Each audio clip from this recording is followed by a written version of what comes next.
Donald Trump is once again grasping for relevance, using social media as his personal megaphone for desperation and self-promotion. Over the weekend, Trump issued a bizarre and authoritarian-sounding post on his platform, attempting to project strength while instead exposing his increasing weakness. His message, "He who saves his country does not violate any law," was eerily reminiscent of dictatorial rhetoric, and his insistence on promoting his own fabricated version of reality only further highlighted his craving for attention. But why did he do this? What happened that pushed Trump to another unhinged outburst? Let's break it all down. Trump's empty threat to Hamas. Trump, in a desperate bid to appear like a strongman, imposed an arbitrary deadline on Hamas, demanding that all hostages be released by noon or else he would unleash hell. However, Hamas completely ignored his so-called deadline, rendering Trump's threats meaningless. Instead of taking decisive action, Trump was left powerless while Hamas and Israel continued with the original ceasefire agreement negotiated by President Biden.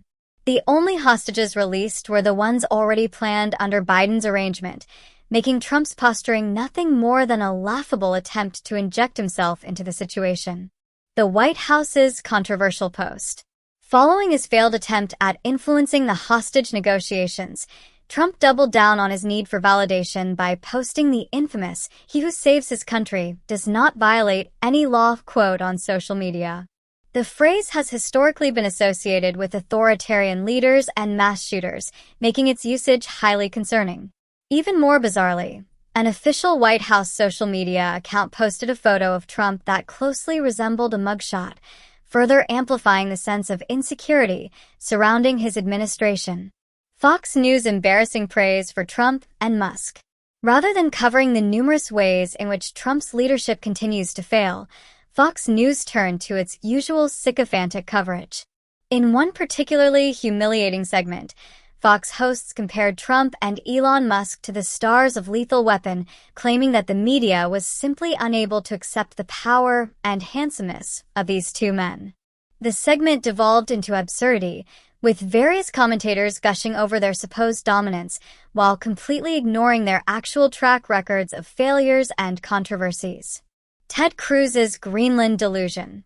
Meanwhile, Senator Ted Cruz took the stage to revive one of Trump's most bizarre ideas, purchasing Greenland. In a discussion with the Danish ambassador, Cruz smugly claimed that everything is for sale and pushed the notion that Greenlanders would be better off as American citizens. This moment was yet another example of how Trump's allies continue to parrot his unrealistic ideas while ignoring pressing domestic issues. Republican hypocrisy on government jobs. Trump's administration has been obsessed with downsizing the government, but even his own allies are now pushing back. Republican senators, including Bill Cassidy and Lisa Murkowski, are lamenting the job cuts imposed by Trump's policies, which are negatively impacting law enforcement, public lands, and disaster relief efforts. Their complaints highlight the fundamental contradiction of MAGA Republicans. They push for government downsizing until it affects their own states, at which point they suddenly realize the need for federal workers and funding. Trump's incompetence on wildfire prevention. One of Trump's most infamous claims was that California needed to rake the forests to prevent wildfires. However, it turns out that most of the land in need of maintenance is federal land, meaning it was Trump's responsibility all along. Despite this, his administration froze funding for crucial wildfire prevention efforts, making it impossible to even purchase the rakes he so often mentioned. The San Francisco Chronicle reported that over $100 million in fuel reduction efforts were halted due to Trump's budget freeze, further demonstrating his complete mismanagement of natural disaster response. Trump's cozy relationship with Russia. Perhaps most alarming is Trump's administration's continued capitulation to Russia. Reports indicate that Trump's Secretary of State, Marco Rubio, recently reached out to Russian officials in what appears to be an attempt to kiss the ring of Vladimir Putin. This follows a disturbing trend of Trump's allies, including J.D. Vance, openly meeting with far-right political figures in Europe and downplaying Russian election interference. Trump's willingness to embrace Putin's influence over American policy is a clear betrayal of democratic principles and a warning sign for what a second Trump term could entail. RFK Jr.'s anti-vax movement and the measles outbreak. While Trump and his allies focus on self-serving political theatrics, the consequences of their actions continue to unfold. Thanks to the anti-vaccine movement spearheaded by RFK Jr., Texas is now experiencing a major measles outbreak. Vaccination rates have plummeted in red state communities, creating preventable public health crises. The irony is palpable. Republicans who claim to fight for freedom are actually endangering their own voters by embracing dangerous conspiracy theories.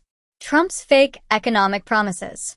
Trump and the MAGA Republicans are also rolling out a budget that blatantly prioritizes the wealthy at the expense of working Americans. The proposed plan includes $4.5 trillion in tax cuts for billionaires while slashing Medicaid, education, and agriculture funding. Despite promises to eliminate taxes on tips, Social Security, and overtime pay, Trump's actual policies tell a different story. During his first administration, his tax laws made it easier for employers to seize workers' tips, proving that his latest rhetoric is nothing more than a hollow campaign ploy. Mike Pence's subtle rejection of Trump. Even former Vice President Mike Pence seems to be distancing himself from Trump's authoritarian ambitions. In a recently resurfaced article, Pence warned against a president who tries to seize power and impose his vision on the country. While Pence has been reluctant to fully denounce Trump, his statement serves as a quiet rebuke of the very behavior that Trump is now exhibiting. Canada's boycott of Trump's America.